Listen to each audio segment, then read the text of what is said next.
Acidic and basic character, इसको समझ लेंगे हम, ठीक है। मेटल ऑक्साइड्स, यहां पे लिखो, मेटल ऑक्साइड्स क्या होते हैं? Metal oxides are basic, basic in nature, ठीक है, clear. Metal oxides are basic in nature and non metallic oxides are, non metallic oxides are acidic in nature, ठीक है, क्लियर, बात समझे। तो बेसिक नेचर क्या होता है? तो अगर मैं मेटल ऑक्साइड्स को वाटर में डिसॉल्व करूंगा तो बेस बनेगा। मेटल ऑक्साइड्स को जैसे मैंने लिखा भाई Na2O, ठीक है, और मैंने लिखा H2O, इसको मैंने किस में डिसॉल्व किया? हाँ, तो ये क्या बन गया? बेस बन गया। तो ये जो ऑक्साइड है ये क्या है? बेसिक ऑक्साइड, ठीक है ना, क्लियर। और नॉन मेटल ऑक्साइड जैसे मैं लिखूं भाई CO2 एंड H2O, ठीक, ये क्या बन जाएगा बेटा? ऐसे। बेटा क्या बात है, इधर देखो, यहाँ, ठीक। तो ये क्या क्या बन गया? इसका नाम क्या है? Carbonic acid. क्या है? Carbonic acid. और ये नॉन मेटल का ऑक्साइड है, कार्बन डाइऑक्साइड नॉन मेटल होता है, तो ये नॉन मेटल ऑक्साइड है। नॉन मेटल ऑक्साइड की रिएक्शन हम करते हैं तो क्या बन जाता है? एसिड बन जाता है। और ये मेटल ऑक्साइड है, तो मेटल ऑक्साइड की रिएक्शन जब हम करते हैं तो ये क्या बन जाता है? बेस बन जाता है, ठीक है। कार्बोनिक एसिड और बेस क्या होते हैं? जो हमको वाटर में डिसॉल्व करने पे OH आयन प्रोड्यूस करता है, ये बेस है। ये क्या है? बेस है। और ये क्या है? एसिड है, जो हमको वाटर में अगर हम डिसॉल्व करेंगे तो क्या देगा? ये 2H+ एंड कार्बोनेट आयन, ऐसा। तो ये एसिड है। एसिड H+ डोनेट करता है और बेस क्या होता है? ठीक है, क्लियर। तो एक तो ये हो गया। अब आपका ट्रेंड क्या होता है इसके अंदर? जनरल ट्रेंड क्या होगा बेसिक कैरेक्टर और एसिडिक कैरेक्टर का? लेफ्ट बेसिक कैरेक्टर हो गया, टॉप टू बॉटम जाएंगे तो बेसिक कैरेक्टर क्या होगा, और लेफ्ट टू राइट जाएंगे तो बेसिक कैरेक्टर इंक्रीज होगा, ठीक है। रीजन क्या है? MOH बॉन्ड क्या होता है? बॉन्ड लेंथ बढ़ जाती है, ठीक है ना। MOH की बॉन्ड लेंथ पे डिपेंड करता है ये, ठीक। जैसे कि मैंने लिखा LiOH, sodium hydroxide, potassium hydroxide, तो बेसिक कैरेक्टर सबसे ज्यादा किसका होगा बताओ इन तीनों में से? KOH का। तो ऐसे लिख दूंगा कि KOH का बेसिक कैरेक्टर ज्यादा है, NaOH का कम है, और LiOH का। इसी तरह से दूसरा वाला भी बन जाएगा, सेकंड पीरियड के जो एलिमेंट है सेकंड ग्रुप वाले, जैसे मैग्नीशियम वाला जो ग्रुप है उसमें भी ऐसे ही हो जाएगा। समझा गया? बॉन्ड लेंथ पे डिपेंड करेगा, M और OH की बॉन्ड लेंथ पे डिपेंड करेगा ये। अगर ये बॉन्ड लेंथ ज्यादा होगी तो OH जल्दी टूट जाएगा, M और OH का बॉन्ड जल्दी टूट जाएगा अगर ये बॉन्ड लेंथ ज्यादा होगी। टॉप टू बॉटम जाते हैं एटम का साइज बढ़ता है, बॉन्ड लेंथ बढ़ती है, ये बॉन्ड जल्दी ब्रेक हो जाएगा। मुझे बताओ इसमें से और इसमें कौन सा जल्दी ब्रेक हो जाएगा? नीचे वाला जल्दी ब्रेक हो जाएगा क्योंकि इसका बॉन्ड लेंथ क्या है? ज्यादा है, ठीक है।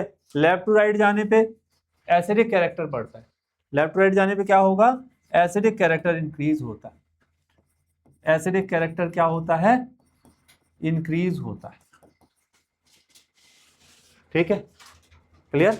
अच्छा यहाँ पे लेफ्ट टू राइट जाने पे एसिडिक कैरेक्टर बढ़ेगा, जैसे मान लो मैंने आपका कार्बन बनाया, ठीक है, या बोरॉन बनाया। बोरॉन का ऑक्साइड भी क्या होता है, एसिडिक होता है। कार्बन से लिखो, कार्बन CO2 और NO2 लाइक दिस, ठीक है ना। H2O तो एम्फोटेरिक होता है, तो मतलब ये एसिडिक कैरेक्टर ज्यादा होगा NO2 का CO2 से, ठीक है। और इसमें डाउन द ग्रुप जाने पे, नॉन मेटल्स में डाउन द ग्रुप जाने पे भी एसिडिक कैरेक्टर बढ़ता है, ठीक है। अभी मैं लिखाता हूं, जैसे इसके हाइड्राइड्स होते हैं ना, ठीक, जैसे मैंने लिखा क्या, बताओ, NH3 PH3 और ASH3, फिर मैंने लिखा वाटर H2S H2SE, फिर HF HCl HBr, ये लास्ट वाला और लिख दो, फिर H2TE HI, ऐसे। ये बताओ एसिडिक कैरेक्टर क्या होगा, लेफ्ट टू राइट जाने पे क्या होगा, एसिडिक कैरेक्टर इंक्रीज होगा, और इधर जाने पे क्या इंक्रीज, नहीं, एसिडिक कैरेक्टर दोनों में बढ़ेगा। नॉन मेटल्स में एसिडिक कैरेक्टर इधर भी इंक्रीज और एसिडिक कैरेक्टर नीचे भी इंक्रीज करता है, इंक्रीज डाउन द ग्रुप और लेफ्ट टू राइट दोनों में बढ़ता है एसिडिक। बिल्कुल, किसमें, बेसिक नॉन मेटल्स का फीचर है। अब क्यों बढ़ता है देखो बताता हूं। लेफ्ट टू राइट जाने में एसिडिक कैरेक्टर बढ़ता है क्योंकि इसमें रीजन लिखना है, इलेक्ट्रोनेगेटिविटी डिफरेंस बढ़ता है। क्या बढ़ता है, इलेक्ट्रोनेगेटिविटी डिफरेंस बढ़ता है, ठीक। नया सुन, ये वाला, ये जैसे इसमें एसिडिक कैरेक्टर निकालू तो क्या होगा, ऐसे होगा एसिडिक कैरेक्टर। ये बेसिक है, अमोनिया बेसिक होती है, वाटर न्यूट्रल है और HF क्या है, एसिडिक है, ठीक। अब रीजन क्या है, ऑक्सीजन की इलेक्ट्रोनेगेटिविटी होती है 3.5, फ्लोरीन की होती है 4, इसकी होती है नाइट्रोजन की 3। अब समझना मैं क्या कह रहा हूं कि नाइट्रोजन है, ऑक्सीजन है, फ्लोरीन है, जिसकी अगर मैं इलेक्ट्रोनेगेटिविटी लिखूं तो इसकी 3.0, 3.5 और इसकी 4। हाइड्रोजन की जो इलेक्ट्रोनेगेटिविटी होती है वो होती है 2.2, ठीक है। इसकी हाइड्रोजन की कितनी होती है, यहां अगर मैं लिख दूं तो हाइड्रोजन की होती है 2.2, ये 2.2, 2.2। तो मैं ये कह रहा हूं डिफरेंस इन इलेक्ट्रोनेगेटिविटी इंक्रीज करता जा रहा है। ये 4 - 2.2 कितना होगा, 1.8 हो गया, और 3.5 - 2.2 कितना होगा, देखो इधर 1.3। ऐसे तो डिफरेंस क्या होता जा रहा है, इलेक्ट्रोनेगेटिविटी डिफरेंस इंक्रीज करता जा रहा है। तो इसमें इलेक्ट्रोनेगेटिविटी डिफरेंस जितना ज्यादा होगा, H जो बॉन्ड पेयर इलेक्ट्रॉन है ये उतने ही ज्यादा रहेंगे सेंट्रल एटम के साथ में। नहीं समझे, फिर से समझाता हूं, देखो HF है, समझना, और H और O है, ठीक। अब मुझे बताओ यहाँ पे जो शेयर्ड पेयर इलेक्ट्रॉन हैं, अगर यहाँ पे इधर हैं तो इसमें थोड़े से दूर होंगे इसके, क्यों होंगे, ये फ्लोरीन के पास होंगे और ये फ्लोरीन से, ऑक्सीजन से थोड़ा दूर, क्यों होंगे, हाँ, फ्लोरीन की अट्रैक्शन पावर ज्यादा है। और एसिडिक सब्सटेंस वो होते हैं जो जितनी जल्दी H+ दे दे। अब फ्लोरीन ने इसका इलेक्ट्रॉन खींच लिया, अब इसका इलेक्ट्रॉन खींच लिया तो अब इस पे कौन सा चार्ज बनेगा बोलो, हाइड्रोजन पे प्लस, इस पे भी प्लस, लेकिन ज्यादा प्लस किस पे होगा, ऊपर वाले पे। तो ये जल्दी निकल जाएगा, ये बॉन्ड इसका ऐसे जल्दी टूट जाएगा, दोनों का टूटता है लेकिन ये जल्दी टूट जाएगा। एसिड्स, स्ट्रॉन्ग एसिड वो होते हैं जो जितनी जल्दी क्या कर दे, प्रोटॉन रिलीज कर दे, H+ डोनेट कर दे, तो वो अच्छे एसिड्स होते हैं, ठीक है। अब नीचे जब हम जाते हैं तो यहाँ पे हम एक लाइन लिख देंगे, इलेक्ट्रोनेगेटिविटी डिफरेंस इंक्रीज होता चला जाता है। तो पीरियड में जाने पे आपको इलेक्ट्रोनेगेटिविटी डिफरेंस चेक करना है, और ग्रुप में जाने पे बॉन्ड लेंथ चेक करना है, बॉन्ड लेंथ इंक्रीजेस, इसलिए एसिडिक कैरेक्टर बढ़ता है। दोनों में रीजन अलग अलग देना है, मतलब कि HF बॉन्ड लेंथ छोटा है, HCl बड़ा है, HI HBr, और तो बॉन्ड आसानी से टूट जाएगा। उस कंडीशन में भी H प्लस क्या होगा, निकल जाएगा। ऐसे लिखना है इसको, ठीक है, नोट करो। इतना लिख दो, ये मत लिखो, डेटा मत लिखो, नहीं लिखना है, ठीक है।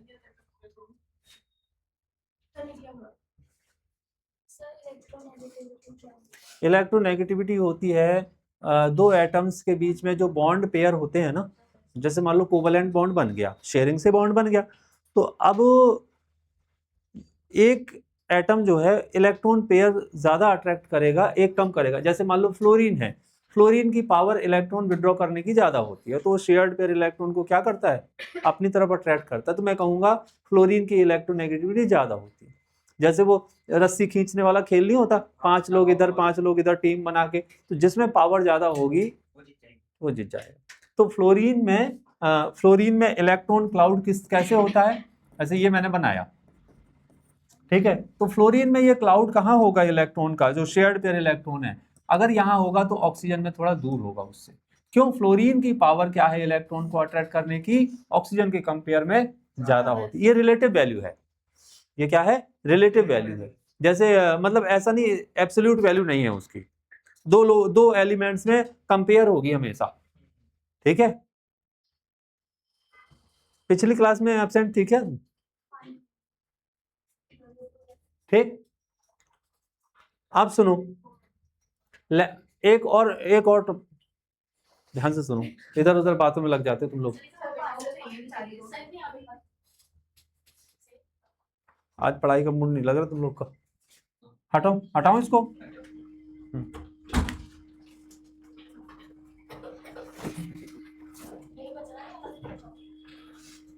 हैं, हाँ, एक रिएक्टिविटी भी है थोड़ा सा, तो देखते हैं उसको। पहले कोवलेंट कैरेक्टर समझ लो। जैसे हम लेफ्ट टू राइट जाते हैं ना, कोवलेंट कैरेक्टर बढ़ता है, ठीक है। आप समझना है इस बात को।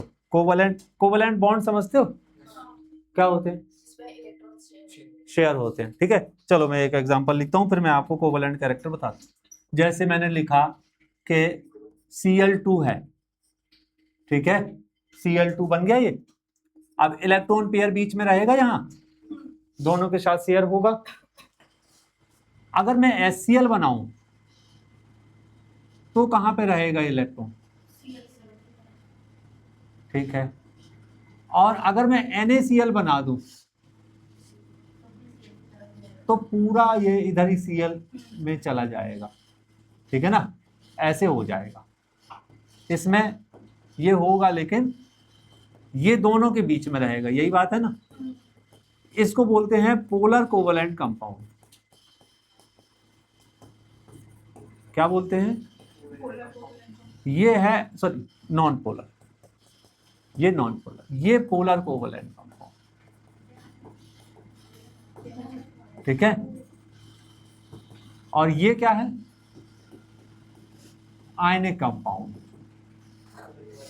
समझो बात को, ये आयनिक कंपाउंड है क्योंकि इसमें बेटा कंप्लीट प्लस चार्ज आएगा, 100% इलेक्ट्रॉन पेयर क्या होगा, डोनेट होगा, इसमें पार्शियल होगा और इसमें 0 चार्ज होगा।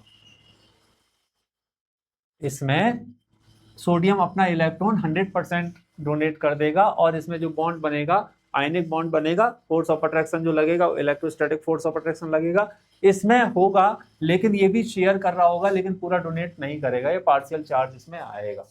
ये है कोवलेंट की कंडीशन, ठीक। अब मुझे बताना जरा, जैसे मैंने लिया कार्बन, ठीक है, और नाइट्रोजन, ठीक, समझ गए। अब ये बॉन्ड बन रहा है शेयरिंग से। जैसे मान लो मैंने बनाया CO2, ऐसे बनाया सिंपल, और दूसरा मैंने बनाया NO2, इसको समझ लेना, कोवलेंट का मतलब समझ लेना। अब बताओ कि यहां पे जो शेयर्ड पेयर इलेक्ट्रॉन है, यहां पे भी है शेयर्ड पेयर इलेक्ट्रॉन, ठीक है, और इधर भी है, ऐसे है ना ये शेयर्ड पेयर इलेक्ट्रॉन, ऐसे 4-4, मान लो यहां पे भी है 4-4, इस तरह से हैं ये, ऐसे हैं। अब आपको सिर्फ ये मुझे बताना है कि ये जो शेयर्ड पेयर इलेक्ट्रॉन है दोनों केसेस में, किस केस में ये ऑक्सीजन की तरफ ज्यादा रहेंगे, एक एक ये केस है और एक ये केस है, ठीक है। क्यों ऐसा है, क्यों है ऐसा? आप बोलो ना कार्बन की तरफ ज्यादा रहेंगे, कार्बन से दूर रहेंगे इलेक्ट्रॉन, यही बोला ना आपने, कार्बन से दूर ऑक्सीजन के पास। यहां नाइट्रोजन से मतलब ऑक्सीजन की तरफ तो रहेंगे लेकिन उतना दूर नहीं रहेंगे।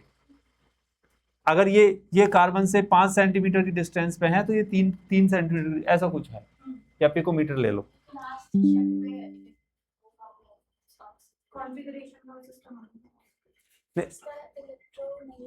इसका इलेक्ट्रोनेगेटिविटी कार्बन का कम होता है और नाइट्रोजन का ज्यादा होता है।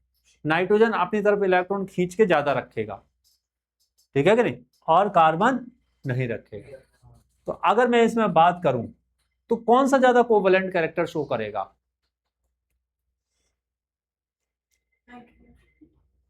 ये क्या बन गया, CO2 है ये, और ये NO2 है। दोनों ही होंगे कोवलेंट कैरेक्टर, तो दोनों में आएगा, लेकिन परसेंटेज अगर मैं निकालूं तो किस में ज्यादा आएगा?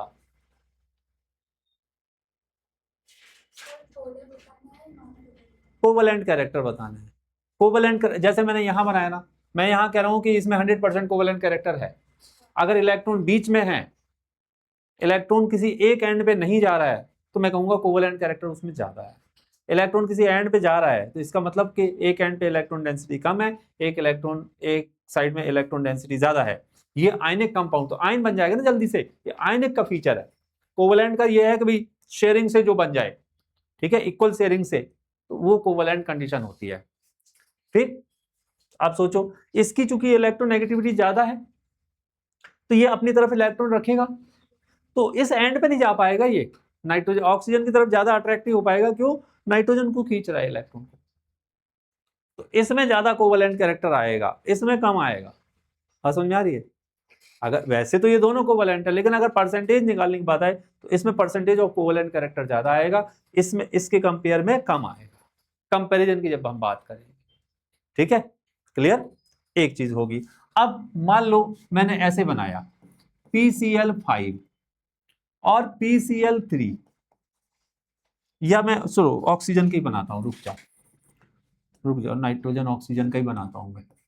NO, NO2, N2O3, N2O4 and N2O5, ऐसा है बेटा ये। फिर मैं रिएक्टिविटी बता देता हूं। देखो 5 ऑक्साइड है नाइट्रोजन के, सबसे ज्यादा कोवलेंट कैरेक्टर किसमें होगा? विद रीजन बोलना पड़ेगा, इसमें के इसमें, लास्ट वाले में। क्यों है बेटा? ये ऐसे बनता है, देखो अगर मैं नाइट्रोजन का ऑक्साइड बनाऊं ना, ये तो ऐसे बन जाता है, ये ऐसे बनता है, ये ऐसे बनता है N2O5। ठीक है, अब अगर मैं ऑक्सीडेशन नंबर निकालूं, मतलब कितने इलेक्ट्रॉन इसको खींच रहे हैं, तो देखो ये भी खींच रहा है, इधर से भी खींच रहा है, इधर से भी खींच रहा है, तो इस पे पॉजिटिव चार्ज बहुत ज्यादा होगा, +5 पॉजिटिव चार्ज होगा। और आप समझो इसमें, जैसे मैंने सिंगल एक N बनाया, एक O बनाया, ठीक है, तो इसमें वैलेंस शेल में कितने इलेक्ट्रॉन होते हैं नाइट्रोजन के में? बोलो, 5 होते हैं। ठीक है, 5 में से 2 मान लो इधर खींच रहा है, जब भी उसके पास इलेक्ट्रॉन है, कितने? 3 इलेक्ट्रॉन तो है ही उसके पास, 2 इसने यहां पे खींच लिए। ठीक, तो इस पे प्लस चार्ज ज्यादा है। प्लस चार्ज ज्यादा है का मतलब क्या हुआ? इलेक्ट्रॉन डेफिशिएंट हो गया ये। प्लस चार्ज ज्यादा है मतलब कि ये 5 ये सारे एटम ऑक्सीजन के इलेक्ट्रॉन खींच रहे हैं, इस पे प्लस चार्ज क्या हो गया? बढ़ जाएगा। अब प्लस चार्ज का मतलब ये है कि वो इलेक्ट्रॉन डेफिशिएंट हो।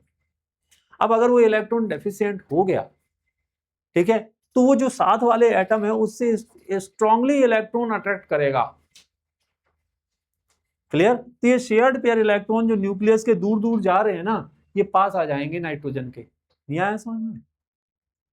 जैसे मान लो किसी के पास, मान लो इनके पास 1000 रुपए पड़े हुए हैं, छोटे भाई ने मांग लिए 200-250 उसको दे दिए, फिर और तब तक तो ये दे दे कि 200-250 रुपए, फिर उसके बाद और मांग लिए, फिर मम्मी ने मांग ली 100 रुपए, सब्जी को दे दे, बाद में ले लेना, ऐसे करके जैसे इसके पास 200 रुपए बचेंगे, फिर ये कहेगी मैंने दे दिया, मेरे लाओ वापस, यही सिचुएशन बनेगी कि नहीं? क्यों? डेफिशिएंट होती जा रही है। ठीक है, 100-200 रुपए तो कोई बात नहीं, चलो कोई बात नहीं, 1000 में से निकल गए कोई बात नहीं, अब लेकिन 800 बचे, अब आप 100 ही बचे, 100 में से भी कोई मांगे, फिर कोई देगा क्या?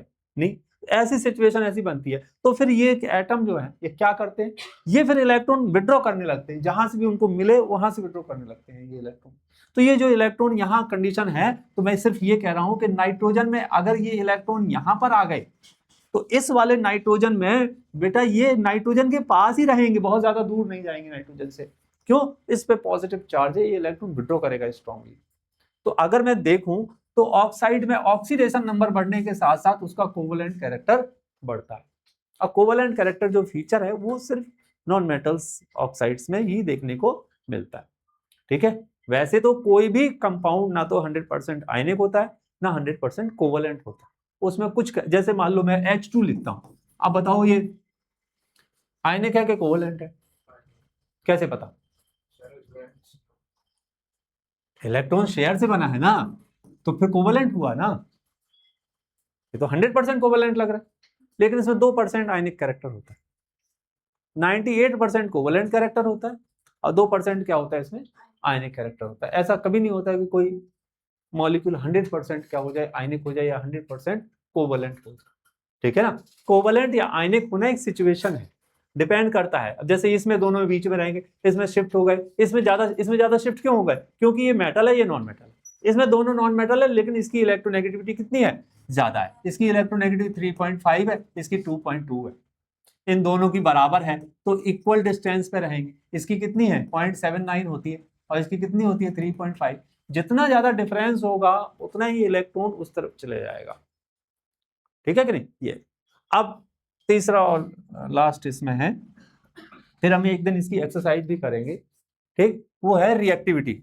बताओ मेटल्स में रिएक्टिविटी और नॉन मेटल्स में रिएक्टिविटी।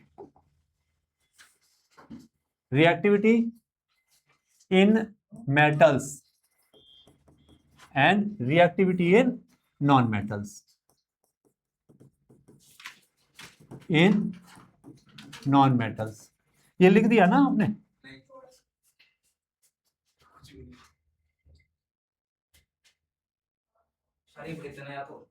हाँ, मैं एक पॉइंट यहाँ ऐड कर देता हूँ, लिख लो, with if central atom is same. मैं यहाँ पे लिख देता हूँ यार, ये क्यों निकाल, इफ हाँ central atom is same then covalent character, लिख लो, increases with increase of oxidation number।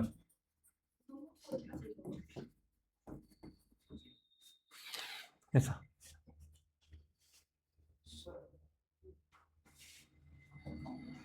ठीक है, ऑक्सीडेशन नंबर बढ़ेगा तो कोवलेंट कैरेक्टर क्या हो जाएगा?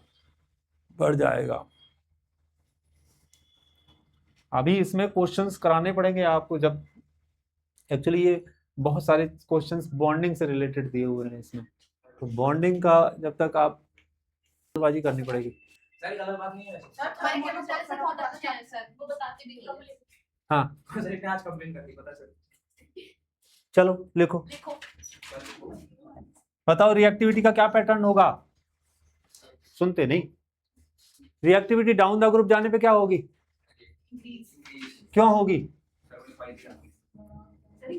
मेटल्स में रिएक्टिविटी डाउन द ग्रुप जाने पे क्या होगी? इंक्रीज होगी, because ionisation enthalpy decreases, because ionisation enthalpy, ओहो बिकॉज नहीं लिखता, बिकॉज आयोनाइजेशन एंथैल्पी, एंथैल्पी क्या होती है? डिक्रीज करती है। जैसे मान लो lithium, sodium, potassium, rubidium, caesium, तो आयोनाइजेशन एंथैल्पी का ऑर्डर क्या होता है? ऐसा होता है। ठीक है ना, आयोनाइजेशन एनर्जी, ठीक बात है। तो इसलिए क्या होगा, रिएक्टिविटी बढ़ेगी, फटाफट से बॉन्ड बनाएगा सीजियम, ठीक। और इसमें बोलो क्यों, यहाँ आयोनाइजेशन एंथैल्पी मत बोलो, इलेक्ट्रॉन की एंथैल्पी बोलो। क्या बोलना है, इलेक्ट्रॉन की। हाँ, reactivity decreases because electron gain enthalpy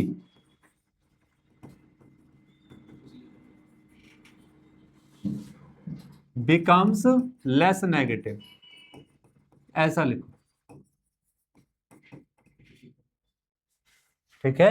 तो अगर मैं रिएक्टिविटी की बात करूंगा ना, तो फ्लोरीन सबसे ज्यादा रिएक्टिव, फ्लोरीन, ब्रोमीन, आयोडीन, ऐसे reactivity. Electron attractive, fluorine is most reactive non metal, caesium is most reactive metal. इसको भाई ये कैटायन बनाएंगे ना, मेटल फॉर्म्स, मेटल क्या फॉर्म करेंगे, कैटायन। और कैटायन कैसे बनता है, इलेक्ट्रॉन लूज करके, है ना, फॉर्म्स कैटायन। तो ये बन जाएंगे इलेक्ट्रो पॉजिटिव, इसमें क्या चेक करेंगे, इलेक्ट्रो पॉजिटिविटी चेक करेंगे, और उसमें इलेक्ट्रोनेगेटिविटी चेक करेंगे, ठीक है ना।